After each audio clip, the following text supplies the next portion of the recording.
Mobility mindset. All right, all right, all right.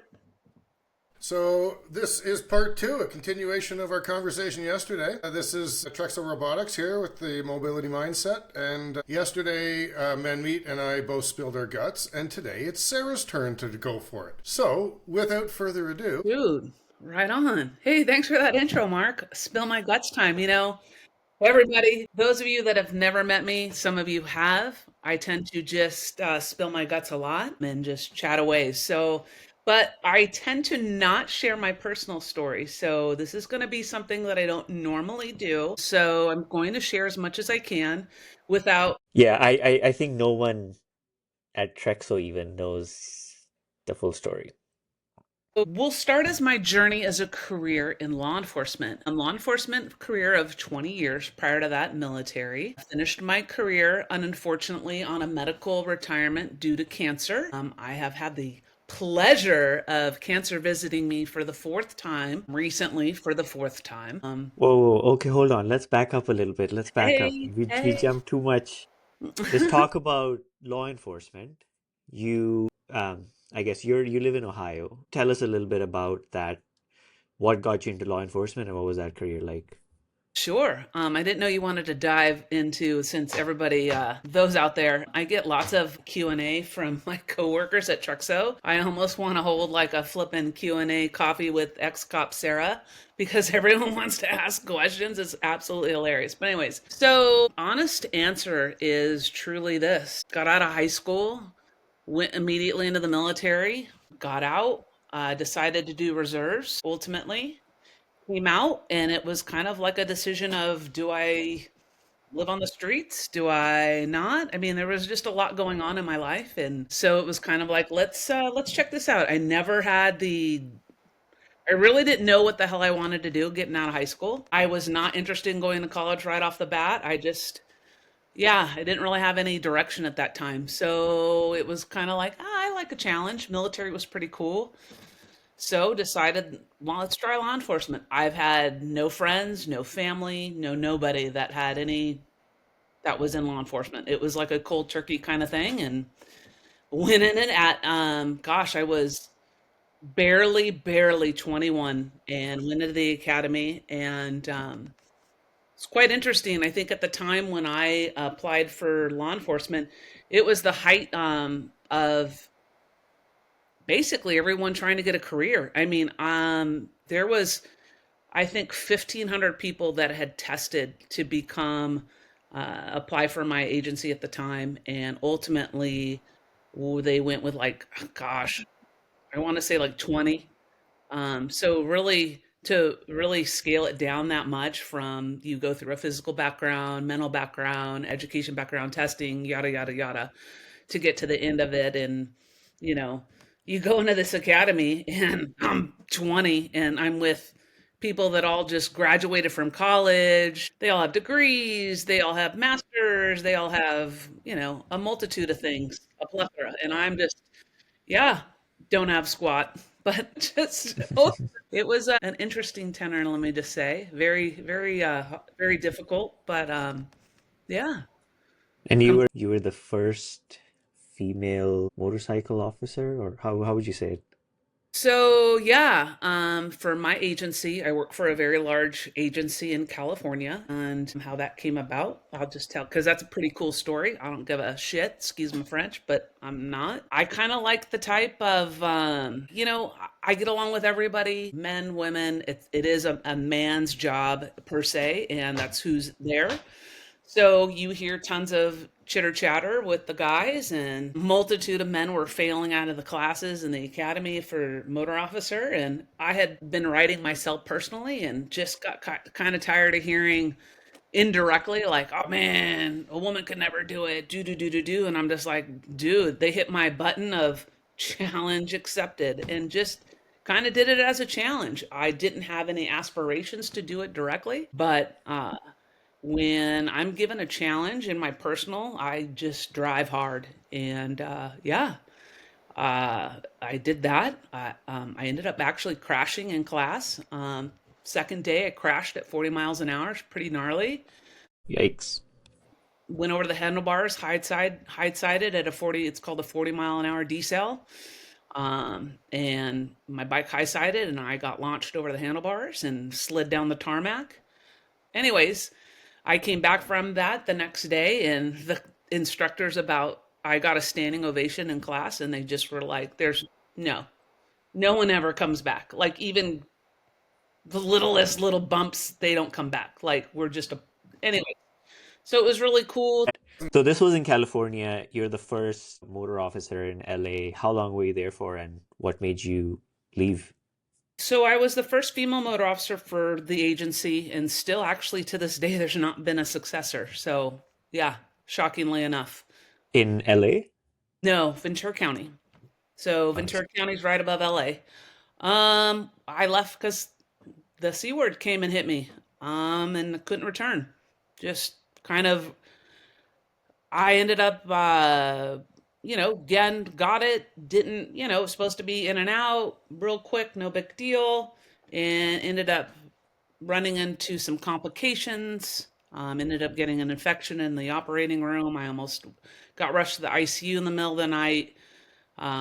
Nearly died just because of an infection I got in the operating room. But ultimately, some of Are the you things, able to share more like what cancer was? yeah, cervical. So that led to me not being able to have children and led to a whole story. We can go, I probably have like 5 segments of stories of IVF and surrogacy. And I know a lot of our parents have, you know, crossed those roads. And that's a whole nother topic and crazy journey in itself. Let me just tell you in and of itself. But yeah, so God, where was I? So you got out of the blue, you get diagnosed with cervical cancer. Correct. Yeah, how long is that? What is that journey like for people to understand in terms of, what does it even mean to have cervical cancer? It's interesting. The journey has been interesting to say the least. It comes with a stigma, that's for sure, that I didn't know existed in the professional world, medical field. And when I go to my doctors, mind you, it came out of the blue. I went for checkups every year. It did come out of the blue. To this day, switching doctors and coming, moving from the West Coast to here. Just recently, the doctor I just saw today, she's just like, you just have the most really rare, complicated case, one of the ones I've seen. But ultimately, it's difficult. I think after the stent in the hospital, I had to go twice. I was still sick for 14-day stent, get out, had to go back again for another 14 days. But ultimately, then after that, I had to do radiation. That's a whole nother crazy journey. I did radiation for 4 months, every day, 5 days a week. You talk about mental health. Woo! No one ever wants to talk about, it's not about want to. We just don't, because our plate is fucking Mhm. full. Our plate is full as parents. And the last thing we can do is do self care. I mean, it sucks.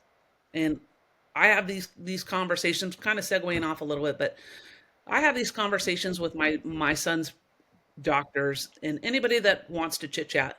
I'm like, yeah, you guys need to talk with the parents. Check in with our parents. How are you guys doing? Because ultimately, parents are the foundation of our children. If the parents aren't okay, they're the ones taking care of the kids. So it's important. You don't get That's so asked. true. This is the most neglected part where you have everybody talking about the child, the child, the child, the child. It's almost like maybe Mark, you can chime in as well. It's almost like the parent, you're just sidelined, or For sure. you're. Like, you're just not the focus, but at the same time, like, you're the one. Like I was talking about in part one there, it's, you're going through some stuff that people shouldn't have to go through, and you're not doing well because of it. And yeah, nobody's really focused on you because there's bigger fish to fry at the time. So it's tough. Yeah, and people don't talk about it. And it's not an easy topic to talk about. It's not easy for women to talk about it, let alone a man talk about it. Like, it's hard enough just to talk to your other half about it. Like, hey, babe, I'm not okay. And we won't talk about it, but I'll talk about it. You tend to dip into other areas where you shouldn't be. You might have a little more alcoholic beverages than you should be. You're out farting around more than you should be, or whatever the case may be, because you're just trying to have a little bit of an escape just to have a break, because really when you're in your life in our shoes, there is no break. And that's okay. We love our kids to death, but and there's no break. It's just a constant. And people don't understand the constant. So, Yeah. right, Mark? It's Oh hard man, to it's. explain. I was trying to think about it this morning, and it feels like for that you look around and you see everybody else having to do things once, and you know you are doing it twice, if not three times, Oh yeah. because it's just the way that it is. And that's the part that goes unsaid and goes unrecognized and goes untalked about, because it's the elephant in the room that nobody can really do anything about, but it is what Yeah. it is.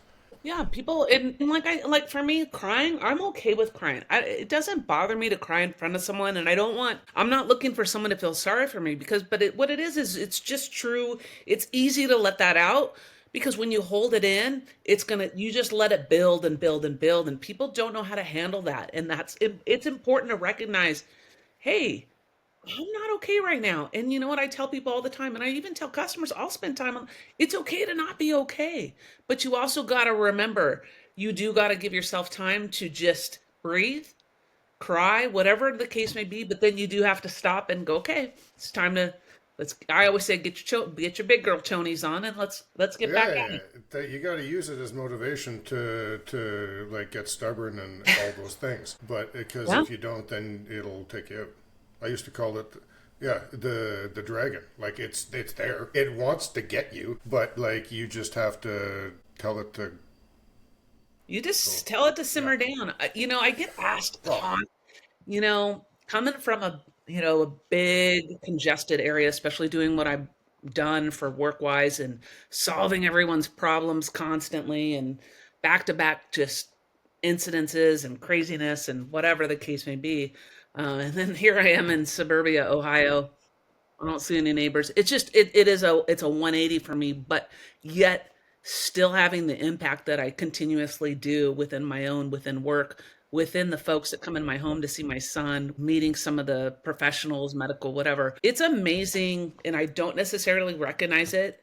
I'm a natural in myself to be positive. It's natural for me to help, and it's natural to give.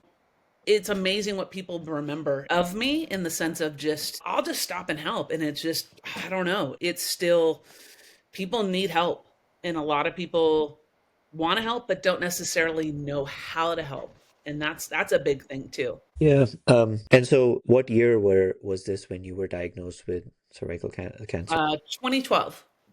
2012. 2012. You had a how many years I was at least till chemo and therapy?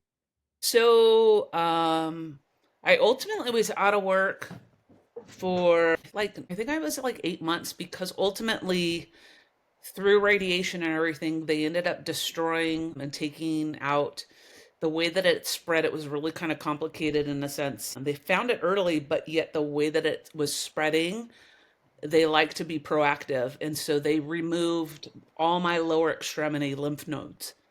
So for a lot, it really, really affected, for a good solid 5, 7 years, my ability of walking, and just a lot of like my dexterity sports. I really had to change a lot. I had to stop working out. I had to stop a lot of things. I was falling on my face. I was like, there was just so many things that it was affecting, and I didn't know how to control it. So ultimately, there was no way I could return back to work with that being over my head. So I never returned. But yeah.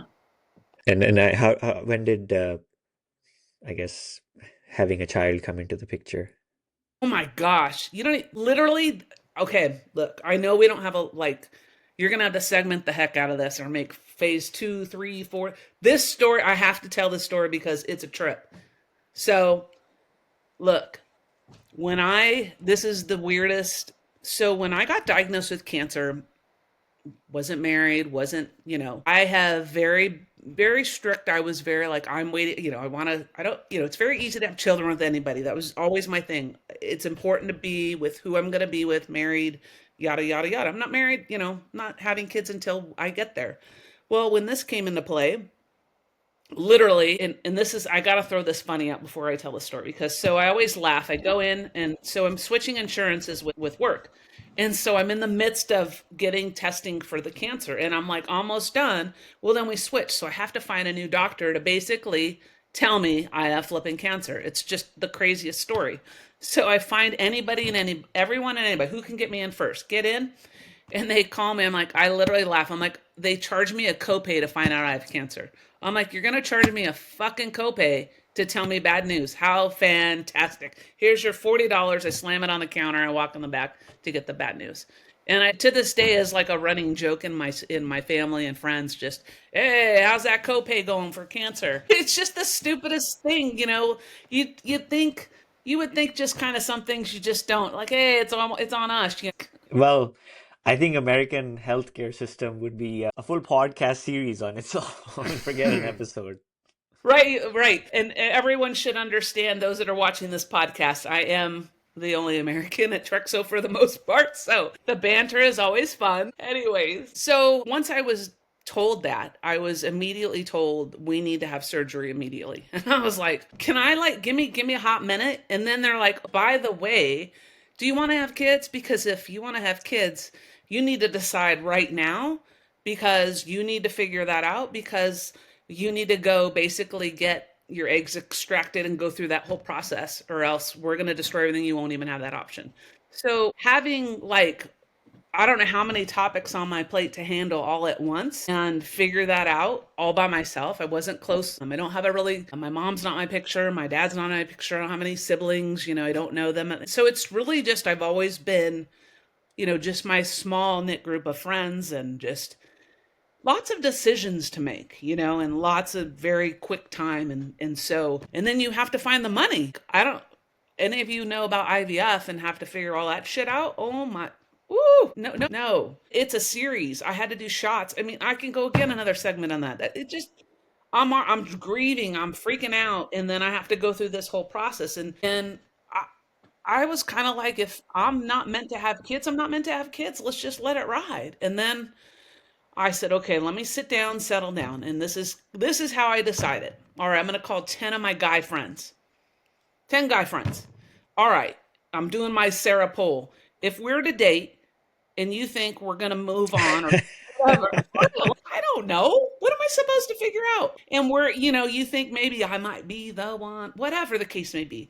Would you want to have a say or opportunity to have children? And all of them said yes. I said, well, shit. And so here I went. And then I have to find, and like, again, you know, if any, you know, parents spend a multitude of time and research on what IVF doctor. Well, I'm just like, fuck, yep, this guy's close. Yep, literally. And that's just, it was crazy. And then, okay, again, speed up. But ultimately, that's what I did and put That's them on uh, ice. just to pause on that. It's a nice way to kind of survey the guys. It's like talk to your friends, get a survey done. If you were to date, would you like to have kids at some point? I needed some input because I'm just like, well, you know, it's just not meant to be, you know, whatever.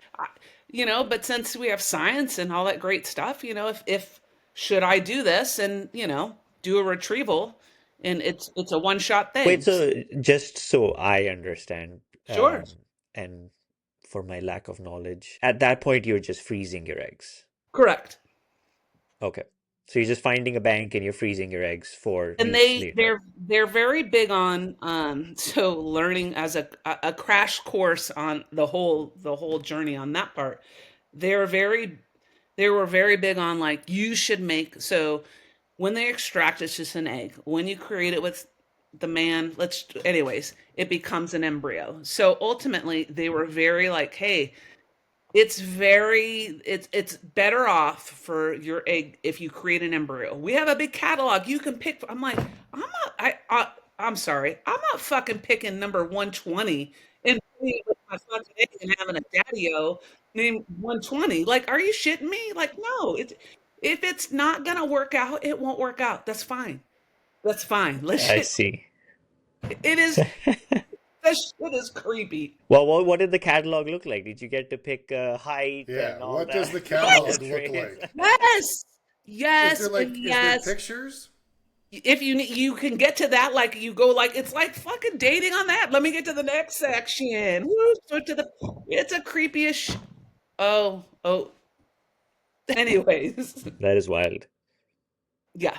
Again, that was very wild and having to do that. So 2012, knocked that out as quick as I could, and they stayed on ice for years. But you still couldn't. Yeah. So, yeah, talk He's about like, Sarah, pending. you're giving me so much shit to work with. Damn, I didn't know all this. Yeah, yeah.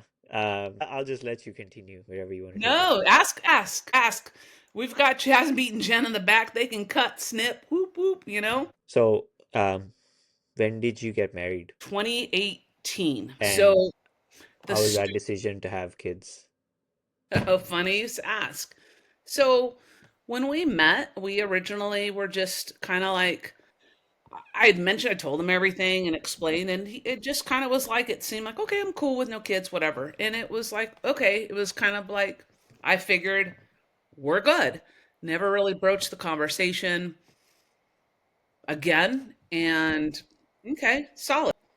I was still paying for my eggs every year. You got to pay for them. I say my tribe's on ice, hanging out in Eskimo land. So I got to pay for them.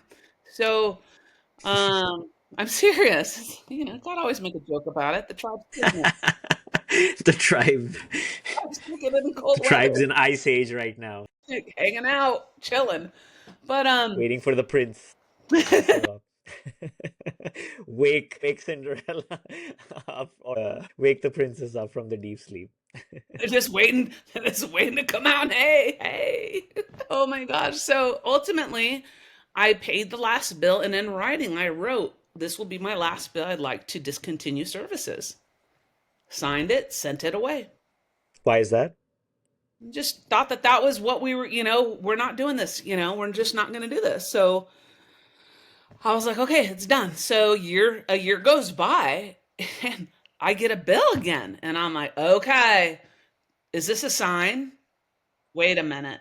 Hold up. So, seriously, I did. So I call my best friend. Hey, what do you think about this? She's like, you need to ask him. So I sit down, I talk to him. He's like, I'd like to look into it. I'm like, what? Wait, what? Wait, what? So this is how it all start. This is how it honestly started, and it is super expensive.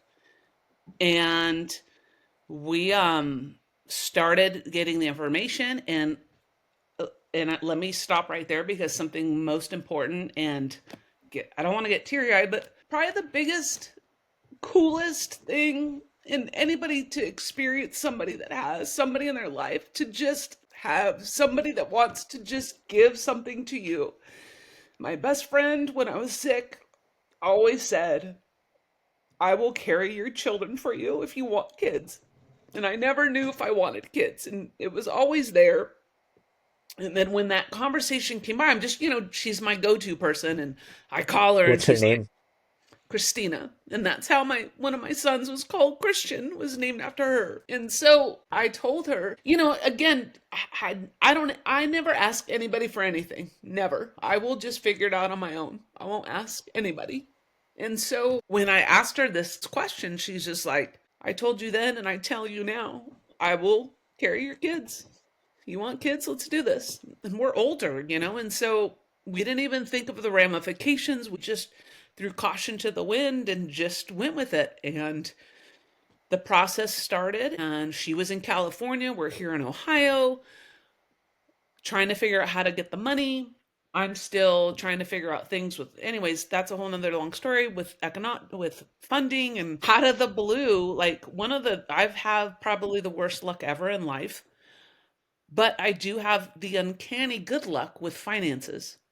Always investments, whatever, always good. So, but wait, let's stay on Christina. Well, I'm getting I there. mean, okay, Getting yeah, this sure. is how funded this process. Out of the blue, we have a storm in Ohio on the new property we just bought, and it collapses our barn. So we put a claim in, we get denied, and then out of the blue, we get a call 2 months later, and this gal goes, I think I found something, and we get a check for $45,000. And that's what funded our boys. Wow. Wait, another sign. It's the Right. And that's kind of how we rolled with it. It was like it just these signs, just things just keep lining up, and that's how it went. I mean, you definitely have the coolest, the most amazing best friend. There's one thing to say something like I'll have your kids for you, but I don't think we can even imagine the what it takes to care for someone, to care for a friend so much to do, yeah, go basically to the end of the world with you, eh? Oh, she's family. She's family for sure. It doesn't take Yes. blood to make someone family for sure. No, no, no. Some family just happens. Crazy. Ooh, see, Insane. told you my story was long. Psh, The wow. I'm sure a lot of people can relate. A lot of people have some serious journeys out there that don't, you know, when we get on the phone with them, we talk to them, you get some part of the story, but you don't get a lot of it. I mean, there's so much layers to everyone's journey. And some of it's, Marcus, I don't want to say easy. None of us ever try to compare stories, that's for sure. My goal is never to compare journeys. No. But you just have different temperaments to dealing with things. I don't know. For me, I've always had such crazy hurdles, and I'm just accustomed to it. As silly as it says, it's the only way I can walk my life every day. walk us through the, I guess, from pregnancy to birth, Kenny.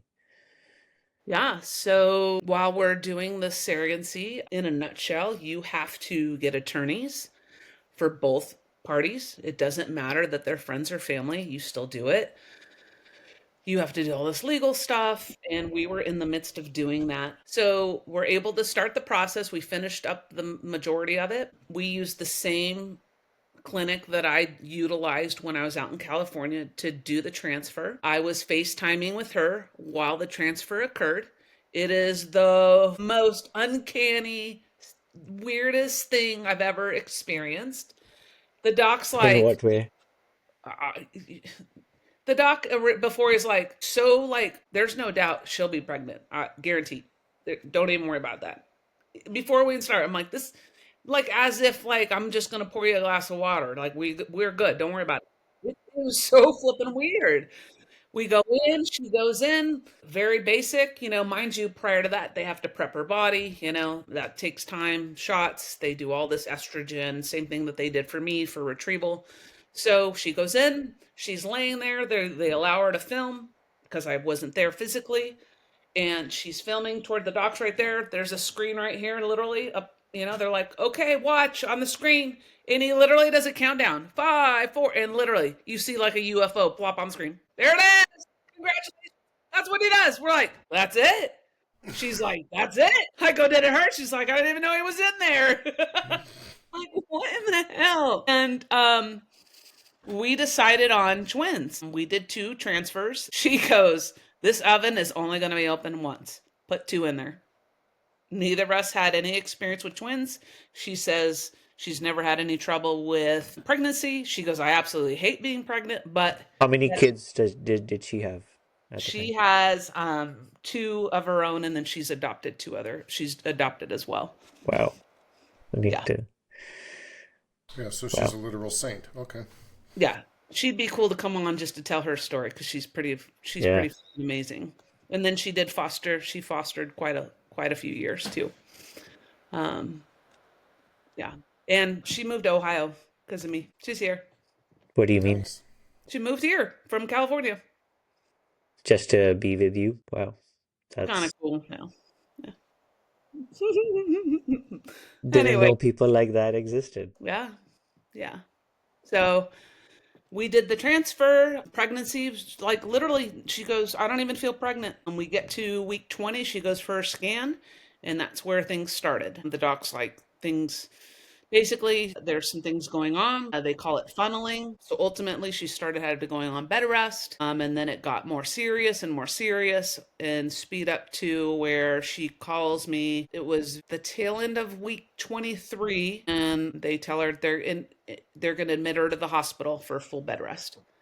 So she calls me. I immediately jump on a plane in the next couple hours, grab a bag, and go. I stay in the hospital with her, and this is during COVID. I had to fight the administration to let me stay because at that time, COVID locked down everything, didn't let anybody in. It was literally the only spouse. We were not done with all the paperwork yet. So legally, she was technically the parent. So that was a whole nother shit show and a half, even insurance. So we're in there. It's getting worse and worse and worse.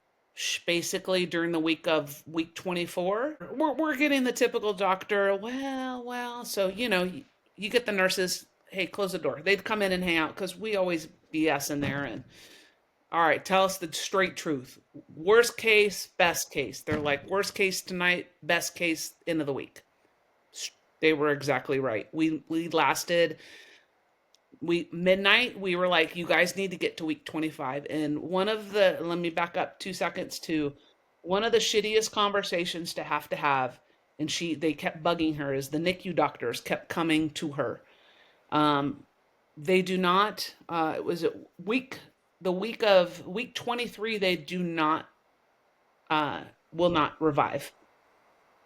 23 weeks of life. You have to get to week 25. Some of the shittiest decisions you have to fucking sit and discuss. And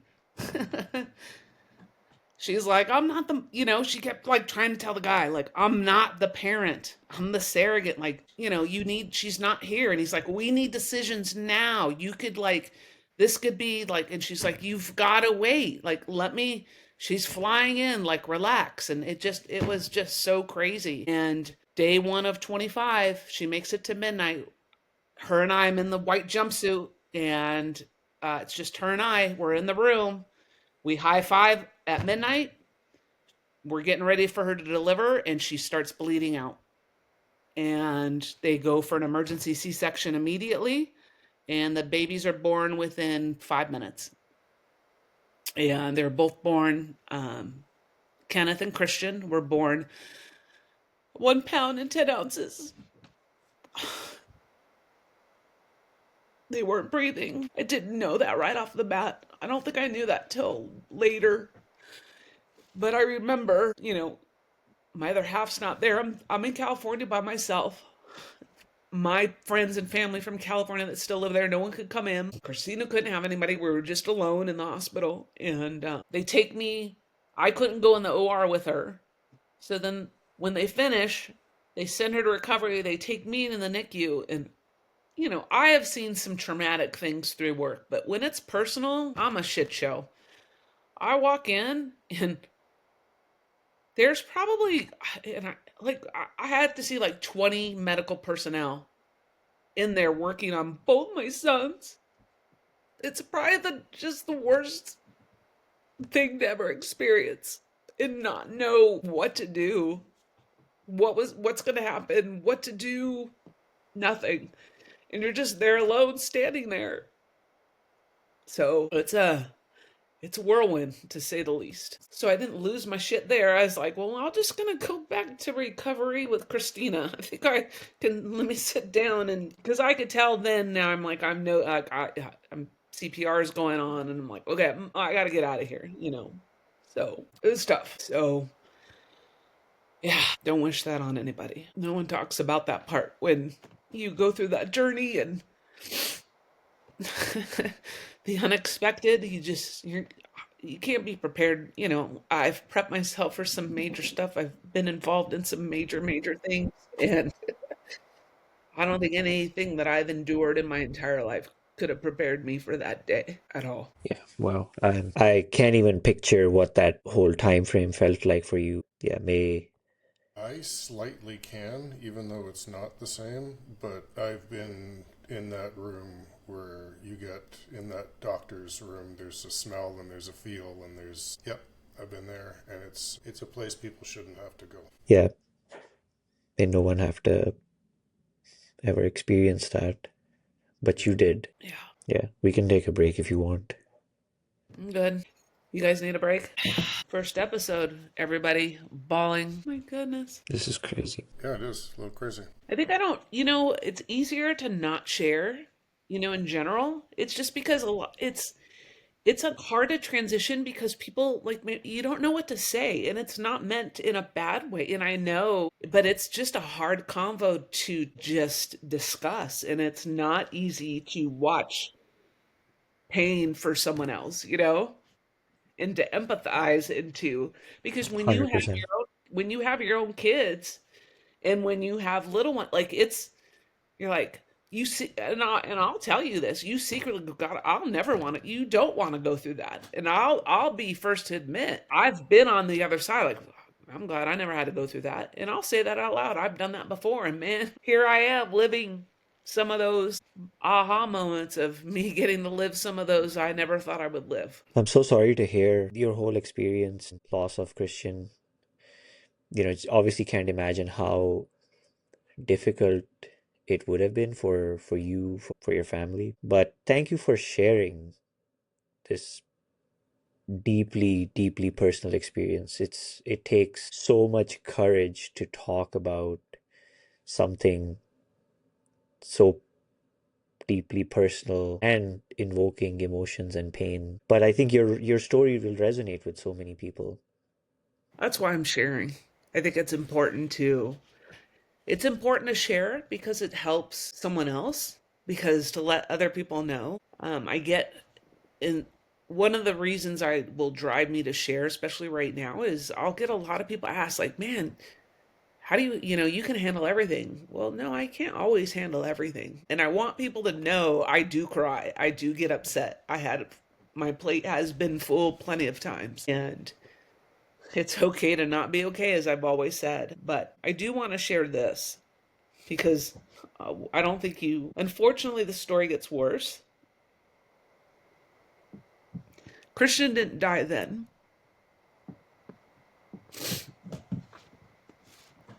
Christian lived. He was fine. Kenny was fine. Everything was fine. They were just born early. That's all we had originally. So as we transitioned, the other half flew out. We made arrangements to live in California for the next nearly 5 months. And his job was so gracious to allow him to work out there and let him do what he needed to do, which was awesome. So, financially, we could still kind of keep up and running. I focused on the boys. We were able to rent a house close enough, so I walk to the hospital every day. Walk into the NICU, I see people I went to high school with, nurses. So it was just made some lifelong friends from the nursing staff. And again, the boys were just early. That's all we had originally. They passed all the initial testing, all the testing that they would for brain bleeds, for CP, for all the stuff. Nothing came on the radar. Nothing.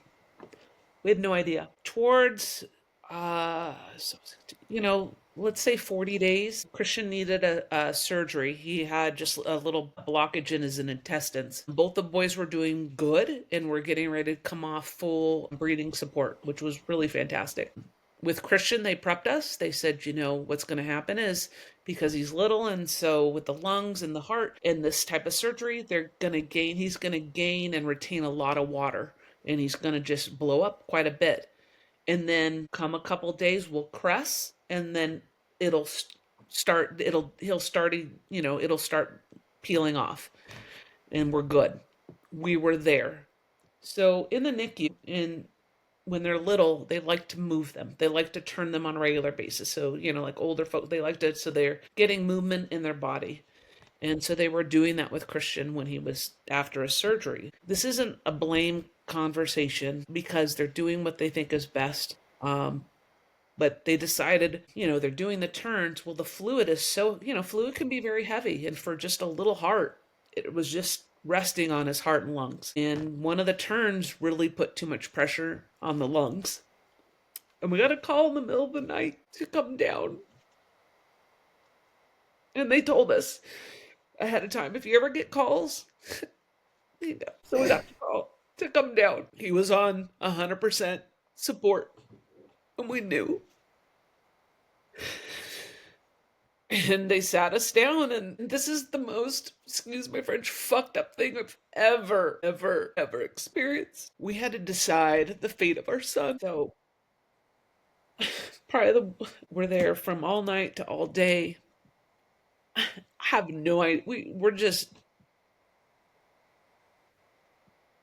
We probably could have just both played in traffic and been done. Just, what do you do? We can't have our family there. We can't have our friends there. We can't have anybody to help us figure this out at all because of COVID.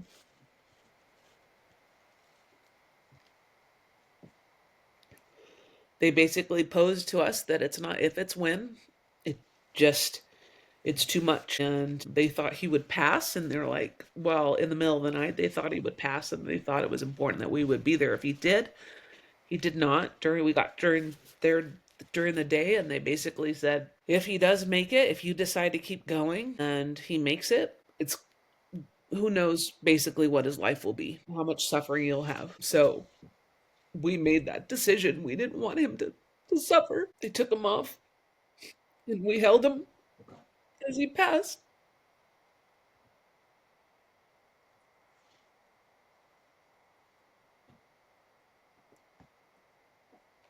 No parent should ever have to experience that, ever. So when we talked about earlier about doctors should really take part and pay attention to when parents need mental health, it's a thing. It's a thing. Check in with your parents. Pain doesn't go away. Ooh. Christian story is such a important part of your life, and it really is beautiful that you're honoring him by sharing it here. I mean, making a decision like that obviously, takes unimaginable courage. It is obvious you made it out of immense love and care for Christian, prioritizing his peace and well-being, and it's an act of profound love. You know, shame on COVID because COVID robbed us of a funeral. One more shittier thing. I had to go pick him up by myself at the mortuary and drive him back in the car.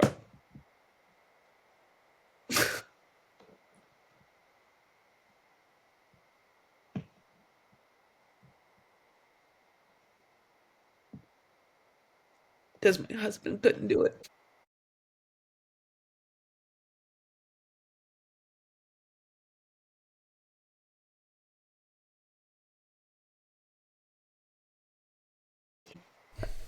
So do you understand, man, meat, why I probably don't always share? There's just too much. It's just too Yeah, much to handle. It's too much for someone to hear because it's just a lot. It's for someone, for I you, like what do understand. you like what's going through your head right now? Like, I mean, just as someone has to hear it is just unimaginable, you Yeah, know? yeah. I think, yeah, it truly is. I'm speechless. It's unimaginable. It is. No words come to describe a situation like this. No words come to describe the position that you were in, that the decisions you had to make, the shit that you had to deal with, the situation, the circumstance, the reality, the who do you blame, who do you yell at, who do you talk to, who do you ask? It's what gave you strength in that moment.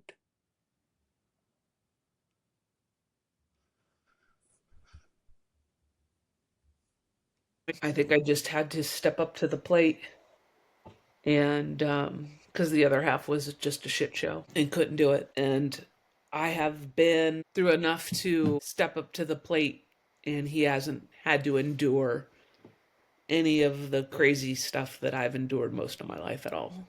So for him to have to experience that has just been very detrimental for him. I'm kind of left speechless here. I don't know what to say. Like, part of And it's me. okay. It's No, no, okay. no. Like, part of me is, like, obviously thankful at a level that you probably don't understand for you sharing your story and the perspective that you're coming from, because coming from a guy who's got not a similar story, but one with some bumps along the road there, it's nice to have somebody that you can like draw some parallels with, but at the same time it feels slightly cruel having you go through this over again. But like, I don't know, how do you feel about it? Like, I'm okay. what's your take? Like, are you good with sharing all this?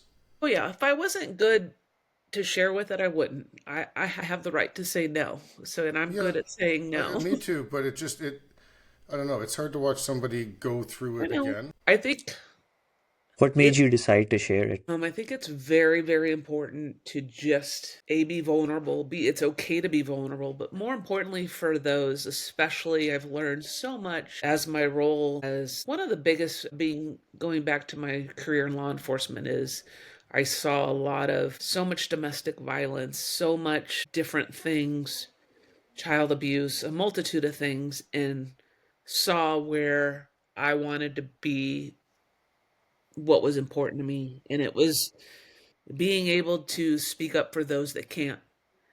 And that's what really leads me. And it's important when you share your story, when peel the layers off and really let people understand, just life that can be so cruel at times. That one of the biggest things you'll learn as when, I've gone through counseling, I've gone through so many different things to make sure with for self-care is that telling your story is another avenue of healing. And being able to share, I hope will give another person out there the courage to share, whether it's with their other half of mother, their family, whoever, to be able to start that ongoing conversation to start working on healing. Because within this community, we have so many ups and downs, and it's important to negotiate them and not ignore them. Go through those hurdles with other folks and not do it alone. Yeah, you're right. It's hard enough as it is. Loneliness just adds a layer to the onion that's Yeah. And some people not don't have possible. anybody.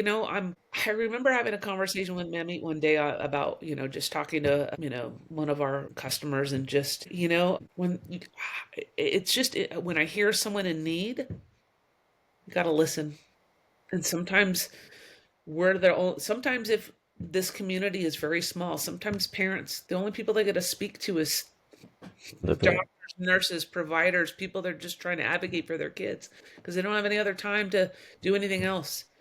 And when you hear, a little crackling in the voice or just the little telltale signs of someone that just needs a little hug, but you can't give it to them, and just reaching out to them and saying, "Hey, you okay?" And just talking to them. When this came to light, I was so happy, and don't take this silly, but I was so proud of you. I was proud that our boss wants to do something for this community outside of just as a business. And I tell people that all the time on the phone. I'm like, I know we're a business, I know what we're doing, but man, you guys have no idea. You have no idea the heart. Just there's so much that goes on that I'm proud to say I work at Truxo. It's crazy. And you should be on. I mean, it's an amazing character for you, and you should. We don't need to get into that. I'm dead serious. It's not. It's a. You don't see But I people. think You don't see people like doing that. it's this is you, Mark, you guys are superheroes. Whether you believe that or understand that or not, you guys are superheroes. And so are parents who are, as you say, there is no off button. There is no let me take a break. There is no let me pause and ask someone. And nobody is talking about the superheroes. And this is the biggest gap in this community. Like people are holding things inside, people are suffering inside. Nobody is coming out, and part of the hope through this medium is maybe this is a starting conversation. And I mean, I don't know of no words to say, they give the Medal of Valor for bravery. You need like there's no Medal of Valor here. You're just taking it and on to the next day. It truly is. It truly is. We do need to recognize superheroes, and like, you know, we need to recognize you. What do you hope people take away from your story? Just the importance of that, recognizing that, like I said, it's okay to not be okay, and it's okay to just ask for a helping hand. It's okay to ask for help or just to talk to somebody. Really. Talking is probably the biggest key to help and just chatting about it, talking through your feelings. And that's what we're doing here. And that's what Mark and Sarah, you guys will be doing with um, many other families that we hope to bring to this podcast, to this medium, to amplify their voice and their story and build a community that they can connect with and share with. For sure. So so For thank sure. you. Absolutely. Thank you for starting your by sharing your story and by honoring Christian and his story. For sure. It's my pleasure. Ooh. Yeah. So many other directions, but I don't think we should. I No, I was told going you to say. there's so much shit I have, it's not even funny. Yeah. Yeah.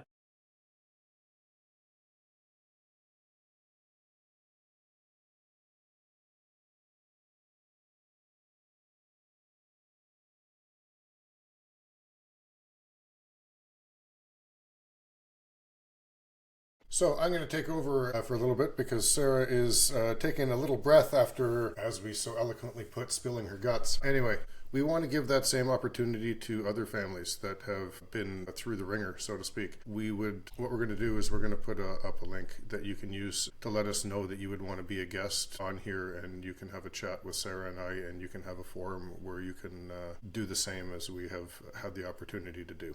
I'll air tissue you provide, but you'll have to bring your own if we get there. So just when we're done here, we'll add the link. Yeah, and I want to add that, the mobility mindset, it is around this, it's around the mindset of being mobile, being active, taking agency of your life. We want to share stories of superheroes like Mark and Sarah. We want to bring in some knowledge sharing. We want this to be a resource for free ideas from some of the thought leaders that we have scheduled as well. We want to talk about the future of healthcare, what that might look like. So bringing in some key people around that. So a lot is planned. It's going to be a very, very exciting year for the mobility mindset, and super excited to have Mark and Sarah bring this to you guys. So, and me in some cases. So yeah, It's going to be good times. yeah. Absolutely. Thank you, everyone. Thanks for joining us. See you next time.